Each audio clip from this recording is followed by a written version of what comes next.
Hi friends, good evening. Summer అనగానే పిల్లలతో అబ్బా ఎలాగా ఏంటి, పిల్లలతో ఏం వర్క్ చేయించాలి ఏంటి అని చాలా ఇబ్బంది పడిపోతూ ఉంటాం కదా.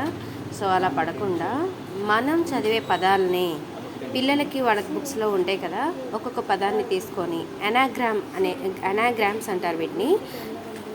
అంటే ఒక పదంలో నుండి మరో పదాన్ని తయారు చేయడం అనమాట. ఇక్కడ చూడండి, నేను కొన్ని ఎగ్జాంపుల్స్ ఇచ్చాను.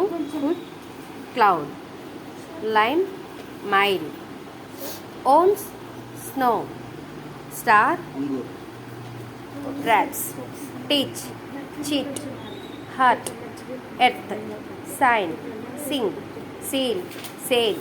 ఇలా ప్రతిదీ కూడా పిల్లలతో మనం కొత్త పదాలు తయారు చేస్తూ ఉంటే పిల్లలకు కూడా ఇంకా చదువు మీద ఇంట్రెస్ట్ పెరుగుతుంది. ఇంకా ఏదో చేయాలి అన్న వాళ్ళకి ఎంకరేజ్మెంట్ అనేది ఉంటూ ఉంటుందన్నమాట.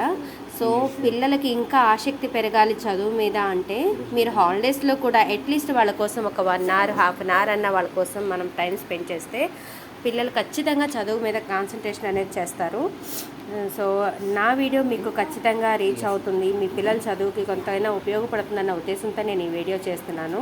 నా వీడియో కనుక మీకు నచ్చినట్లయితే లైక్ చేయండి, షేర్ చేయండి, సబ్స్క్రైబ్ చేసుకోండి ఫ్రెండ్స్.